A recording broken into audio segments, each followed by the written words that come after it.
ಪ್ರೀತಿಯ ದೇವಜನರೇ, ನಮ್ಮ ಕರ್ತನಾದ ಯೇಸು ಕ್ರಿಸ್ತನ ಅತ್ಯಧಿಕವಾದ ಕೃಪೆಯೂ ಸಮಾಧಾನವು ತಮಗೂ ತಮ್ಮ ಕುಟುಂಬದ ಪ್ರಿಯರೆಲ್ಲರಿಗೂ ಹೆಚ್ಚಾಗುಂಟಾಗಲಿ. ಈ ದಿನ ನಮ್ಮ ದೇಶಕ್ಕೆ ಸ್ವಾತಂತ್ರ್ಯೋತ್ಸವದ ಹಬ್ಬ. ದೇವರು ಈ ದಿನ ತಮ್ಮೆಲ್ಲರನ್ನ ವಿಶೇಷವಾಗಿ ಆಶೀರ್ವದಿಸಿ ಕ್ರಿಸ್ತನಲ್ಲಿ ನಮಗಿರುವಂಥ ಸ್ವಾತಂತ್ರ್ಯದೊಳಗೆ ನಮ್ಮನ್ನು ವಿಶೇಷವಾಗಿ ಕರ್ತನ ನಡೆಸಲಿ. ಹೃದಯಂಗಮ ಮಾತೆನ್ನುವ ಮುಂಜಾನೆ ವಾಕ್ಯದ ಸರಣಿಯಲ್ಲಿ ಈ ತಿಂಗಳು ನಾವು ದೇವರು ನಮ್ಮ ಕೂಡ ಇದ್ದಾನೆ ಎಂಬ ವಿಷಯವನ್ನು ಪ್ರಸ್ತಾಪಿಸುತ್ತಿದ್ದೇವೆ. ಈ ದಿನ ನಾವು ಧ್ಯಾನಿಸುವಂಥ ದೇವರ ವಾಕ್ಯದ ಭಾಗ ಧರ್ಮೋಪದೇಶ ಕಾಂಡ 31ನೇ ಅಧ್ಯಾಯ 8ನೇ ವಚನ. ಧರ್ಮೋಪದೇಶ ಕಾಂಡ 31:8. ಯೆಹೋವನು ತಾನೇ ನಿನ್ನ ಮುಂದುಗಡೆ ಹೋಗುವನು, ಆತನೇ ನಿನ್ನ ಸಂಗಡ ಇರುವನು, ನಿನ್ನನ್ನು ಅಪಜಯಕ್ಕೆ ಗುರಿಪಡಿಸುವುದೇ ಇಲ್ಲ, ಕೈ ಬಿಡುವುದಿಲ್ಲ, ಅಂಜಬೇಡ, ಧೈರ್ಯದಿಂದಿರು ಎಂದು ಹೇಳಿದನು. ಈ ವಾಕ್ಯವನ್ನು ಗ್ರಹಿಸಲಿಕ್ಕೆ ನಾವು ಶಕ್ತರಾಗುವಂತೆ ದೇವರು ತಾನೇ ತನ್ನ ಆತ್ಮನ ಮೂಲಕ ನಮಗೆ ತನ್ನ ವಿಶೇಷವಾದ ಗ್ರಹಿಕೆಯನ್ನು ಹೆಚ್ಚೆಚ್ಚಾಗಿ ಅನುಗ್ರಹಿಸಲಿ. ಕರ್ತನಲ್ಲಿ ಪ್ರೀತಿಯುಳ್ಳ ದೇವಜನರೇ, ಇಲ್ಲಿವರೆಗೂ ಲೆಕ್ಕವಿಲ್ಲದಷ್ಟು ಜನರನ್ನ ಆದರಣೆ ಪಡಿಸಿದಂಥ ಒಂದು ದೇವರ ವಾಕ್ಯವನ್ನು ನಾವಿದನ್ನ ಓದಿಕೊಂಡಿದ್ದೇವೆ. ನಾನಾ ಪರಿಸ್ಥಿತಿಗಳು, ವಿಪರೀತ ಹೋರಾಟಗಳು, ಒಂದು ವೇಳೆ ಎದುರಿಸಲಾರದಂಥ ಸಮಸ್ಯೆಗಳು, ಜಯಿಸಲಾರದ ವಿಧದಲ್ಲಿ ಸವಾಲುಗಳು, ಇಂಥ ಪರಿಸ್ಥಿತಿಯಲ್ಲಿ ದೇವಜನರು ದೇವರ ಮೇಲೆ ಆತುಕೊಳ್ಳುವಾಗ ಕರ್ತನು ಇದೇ ವಾಕ್ಯದಿಂದ ಅನೇಕರನ್ನ ಬಲಪಡಿಸಿ ಈ ವಾಕ್ಯದ ಪ್ರಕಾರ ಅನೇಕರು ತಮ್ಮ ಜೀವಿತದಲ್ಲಿ ಯಶಸ್ಸನ್ನು ಕಾಣುವಂತೆ ಕರ್ತನು ಮಾಡಿದ್ದಾನೆ. ಅವರ ಜೀವಿತದ ಸೋಲುಗಳನ್ನು ಜಯಕ್ಕೆ ತಿರುಗಿಸಿದ್ದಾನೆ. ಇಲ್ಲಿ ನಾವು ಓದಿದಂಥ ದೇವರ ವಾಕ್ಯದ ಭಾಗ ಇದು ಧರ್ಮೋಪದೇಶ ಕಾಂಡ ಪುಸ್ತಕದಲ್ಲಿ ಶ್ರೇಷ್ಠ ದೇವ ಮನುಷ್ಯನು ಮಹಾಪ್ರವಾದಿಯಾದ ಮೋಶೆಯು ಈಗ ಆತನು ತನ್ನ ಸೇವೆಯ ಅವಧಿ ಈಗ ಮುಕ್ತಾಯವಾಗಿದೆ. ಈಗ ಈತನ ನಂತರ ಇಸ್ರೇಲರನ್ನ ಯೊರ್ದನ್ ನದಿ ದಾಟಿಸಿ ದೇವರು ವಾಗ್ದಾನ ಮಾಡಿದ ದೇಶ ಕಾನಾನ್ ದೇಶ, ವಾಗ್ದಾತ ದೇಶಕ್ಕೆ ಇಸ್ರೇಲರನ್ನ ಸೇರಿಸುವಂತ ಹೊಣೆಯನ್ನ ದೇವರೀಗ ಮೋಶೆಗೆ ಬದಲಾಗಿ ಈಗ ದೇವರು ಯೆಹೋಶುವನ ಹೆಗಲ ಮೇಲೆ ಇರಿಸಿದ್ದಾನೆ. ಈಗ ಮೋಶೆ ಯೆಹೋಶುವನನ್ನ ಕರೆದು, ಈಗ ಯೆಹೋಶುವನು ಯಾವ ರೀತಿ ದೇವರ ಎದುರು, ಮನುಷ್ಯರ ಎದುರು, ಶತ್ರುಗಳ ಎದುರು ನಡ್ಕೊಳ್ಳಬೇಕೆಂಬುದು, ವಿಶೇಷವಾಗಿ ಶತ್ರುಗಳ ಎದುರು ಹೇಗೆ ನಡ್ಕೊಳ್ಳಬೇಕೆಂಬುದನ್ನ ಈಗ ಆತನಿಗೆ ತಿಳಿಸುತ್ತಾ ಆತನನ್ನ ದೃಢಪಡಿಸುತ್ತಾ ಆತನನ್ನ ಉತ್ತೇಜಿಸ್ತಿರುವಂತ ಮಾತುಗಳನ್ನ ನಾವೀಗ ಇಲ್ಲಿ ಓದಿದ್ದೇವೆ. ಒಬ್ಬ ಉತ್ತರಾಧಿಕಾರಿಯನ್ನ ಬಲಪಡಿಸುವಂತ ಮಾತುಗಳು. ಪ್ರೇರೆ, ಅನೇಕರಿಗೆ ದೇವರ ನಾಯಕತ್ವವನ್ನ ಕೊಡ್ತಾನೆ. ನಾಯಕತ್ವ ಅನೇಕರ ಹೆಗಲ ಮೇಲೆ ಬರ್ತದೆ. ಕೆಲವೊಮ್ಮೆ ಕುಟುಂಬದ ಯಜಮಾನಿಕೆ, ಕುಟುಂಬದ ಮೇಲಿನ ನಾಯಕತ್ವ ನಡೆಸುವಂಥದ್ದೇ ಎಷ್ಟೋ ದೊಡ್ಡ ಸವಾಲು. ಅಥವಾ ಕೆಲವು ಸಂಸ್ಥೆಗಳ ನಾಯಕತ್ವವನ್ನು ವಹಿಸಿಕೊಳ್ಳುವುದು ಎಷ್ಟೋ ದೊಡ್ಡ ಸವಾಲು. ಕೆಲವರಿಗೆ ನಾಡಿನ ನಾಯಕತ್ವ, ಅವರಿರುವಂಥ ಊರು ಅಥವಾ ರಾಜ್ಯ, ದೇಶದ ಮೇಲೆ ನಾಯಕತ್ವ.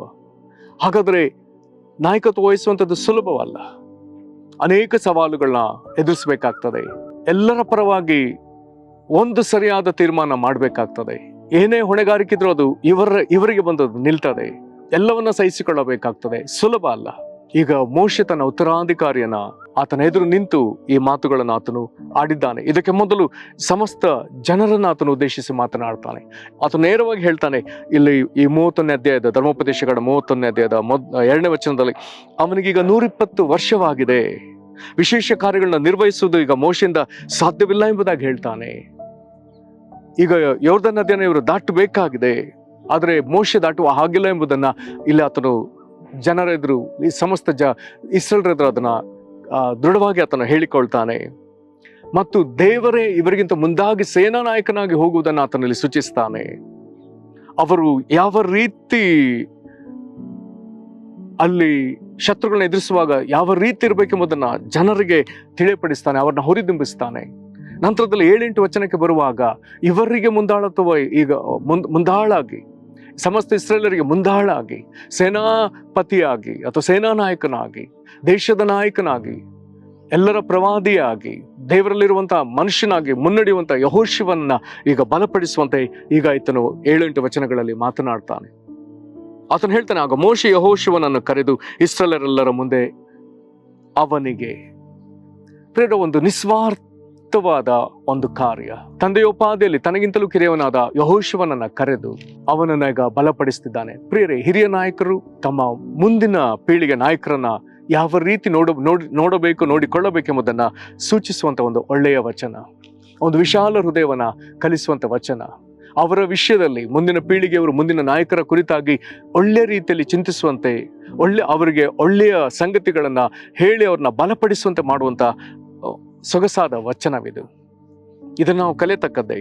ಇಲ್ಲಿ ಬರ್ದದೆ, ಈಗ ಮೋಶೆ ಅವನಿಗೆ ಹೇಳ್ತಿದ್ದಾನೆ, ಯೆಹೋವನು ಇವರ ಪಿತೃಗಳಿಗೆ ಪ್ರಮಾಣ ಮಾಡಿಕೊಟ್ಟ ದೇಶಕ್ಕೆ, ಅಂದ್ರೆ ಅಬ್ರಾಹ್ಮ್, ಇಸಾಕ್, ಯಾಕೋಬರಿಗೆ ದೇವರು ವಾಗ್ದಾನ ಮಾಡಿದ ದೇಶಕ್ಕೆ ನೀನೇ ಇವರೊಡನೆ ಹೋಗಿ ಅದನ್ನು ಅವರಿಗೆ ಸ್ವಾಧೀನಪಡಿಸಬೇಕು.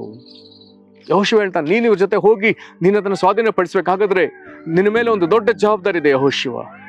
ನೀನು ಈ ಜವಾಬ್ದಾರಿಯಿಂದ ತಪ್ಪಿಸಿಕೊಳ್ಳುವಂತಿಲ್ಲ, ನೀನು ಅವರ ಜೊತೆ ನಿಲ್ಲಬೇಕು. ಅವರ ನಾಯಕನಾಗಿ ಈ ಜವಾಬ್ದಾರಿಯಲ್ಲಿ ಪ್ರತಿಯೊಂದು ಕಾರ್ಯಗಳಲ್ಲಿ ಅವರ ಜೊತೆ ಈತ ನಿಲ್ಲಲೇಬೇಕು. ನಂತರದಲ್ಲಿ ಆತನು ಹೇಳ್ತಿದ್ದಾನೆ, ಆದುದರಿಂದ ಶೂರನಾಗಿ ಧೈರ್ಯದಿಂದಿರು.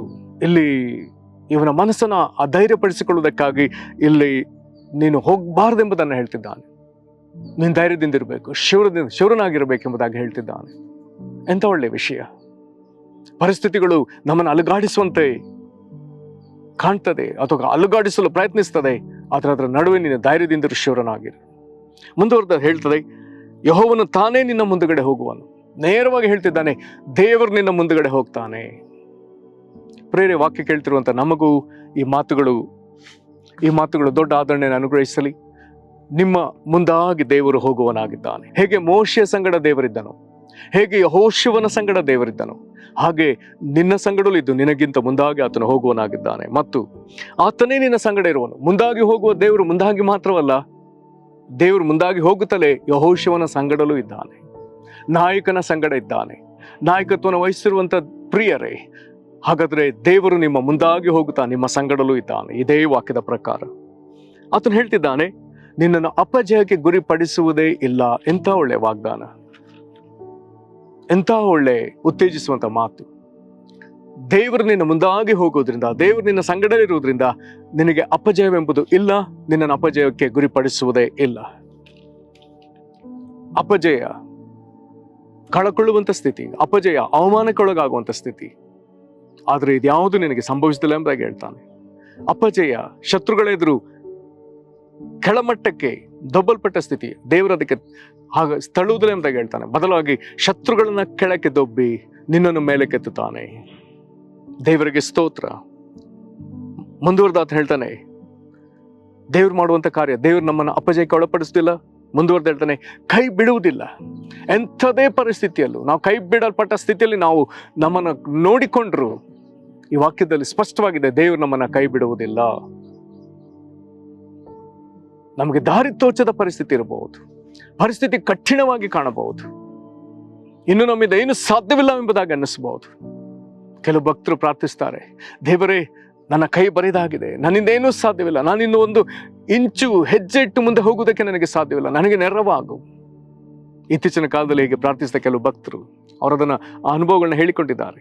ಹೀಗೆ ಅವರು ದೇವರಲ್ಲಿ ಮೊರೆಟ್ಟು ದೇವಸ್ಥಾನದಲ್ಲಿ ಕಾಯ್ತಾ ದಿನಗಟ್ಟಲೆ ಕೂರುವಾಗ ಅಥವಾ ಗಂಟೆಗಟ್ಟಲೆ ಕೂರುವಾಗ, ದೇವರು ಅದ್ಭುತವಾಗಿ ಅವರಿಗೆ ಸಹಾಯವನ್ನು ಕಳಿಸಿಕೊಟ್ಟಿದ್ದಾನೆ. ಎಲ್ಲಿಂದಲೋ ವಿಶೇಷವಾದ ಸಹಾಯ ಒದಗಿ ಬರ್ತದೆ.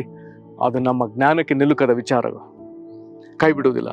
ಮತ್ತೆ ಹೇಳ್ತಿದ್ದಾನೆ, ಅಂಜಬೇಡ, ಧೈರ್ಯದಿಂದಿರು. ಪ್ರೇರೆ, ದೇವರ ವಾಕ್ಯದಲ್ಲಿ ನಂಬಿಕೆ ಮತ್ತು ಧೈರ್ಯ ಇದು ಜೊತೆಯಾಗಿರುವಂತ ವಿಚಾರ. ನಂಬಿಕೆಯನ್ನ ಕಳಕೊಂಡವನು ಧೈರ್ಯ ಕಳಕೊಂಡಿದ್ದಾನೆ. ನಂಬಿಕೆಯಲ್ಲಿ ನಿಲ್ಲುವವನು, ವಿಶ್ವಾಸದಲ್ಲಿ ದೃಢವಾಗಿರುವವನು ಧೈರ್ಯದಿಂದಿದ್ದಾನೆ.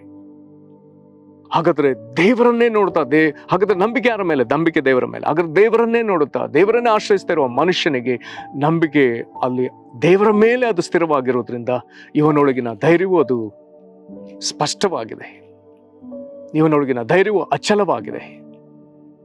ಹಾಗಾದ್ರೆ ದೇವರನ್ನ ಬಿಟ್ಟು ದೇವರ ಮೇಲೆ ವಿಶ್ವಾಸ ಬಿಡುವುದಾದರೆ ನಮ್ಮ ನಂಬಿಕೆ ಅಲುಗಾಡಿ ಹೋಗ್ತದೆ. ಪ್ರೇರೆ, ಹಾಗಾದ್ರೆ ಅದು ಚಂಚಲವಾಗ್ತದೆ. ಇಲ್ಲಿ ನಮಗಿರುವಂಥ ಒಳ್ಳೆಯ ವಿಷಯ, ನಾವು ದೇವರನ್ನೇ ನೋಡುತ್ತಾ ದೇವರನ್ನೇ ಆತುಕೊಳ್ಳುತ್ತಾ ಧೈರ್ಯದಲ್ಲಿ ದೃಢವಾಗಿ ನಿಲ್ಲುವಂಥದ್ದು. ಯೆಹೋಶುವನು ಇದೇ ವಿಧದಲ್ಲಿ ಆತನು ಮುಂದುವರಿತಾನೆ. ಈತನ ಎದುರು ಯೊರ್ದನ್ ನದಿ, ದೇವರು ವಿಶಾಲವಾಗಿತ್ತು, ಸುಗ್ಗಿ ಕಾಲದ ಪ್ರವಾಹ ಹಾಗೆ ಗೋಡೆಯಂತೆ ಒಂದು ಕಡೆ ನಿಲ್ಲುವುದಕ್ಕೂ, ಮುಂದನ ನೀರು ಹರಿದು ಹೋಗುವುದಕ್ಕೂ, ಇಸ್ರಾಯೇಲರ ಒಣನೆಲದಲ್ಲಿ ಈ ಶಿಟ್ಟಿಮ್ಮನ್ನು ದಾಟಿ ಆಚೆಗೆ ಗಿಲ್ಗಾಲ್ ಪ್ರವೇಶಿಸುವುದಕ್ಕೂ ದೇವರು ಅವಕಾಶ ಕೊಡ್ತಾನೆ. ಅಲ್ಲಿಂದ ಆತನು 31 ಅರಸರನ್ನ ಜಯಿಸ್ತಾನೆ. ಇಸ್ರೇಲರಿಗೆ ಕುಲದ ಅವರವರ ಕುಲಕ್ಕೆ ಪ್ರತಿಯಾಗಿ 12 ಕುಲಕ್ಕೆ ಪ್ರತಿ ದೇಶವನ್ನು ಹಂಚಿಕೊಡ್ತಾನೆ.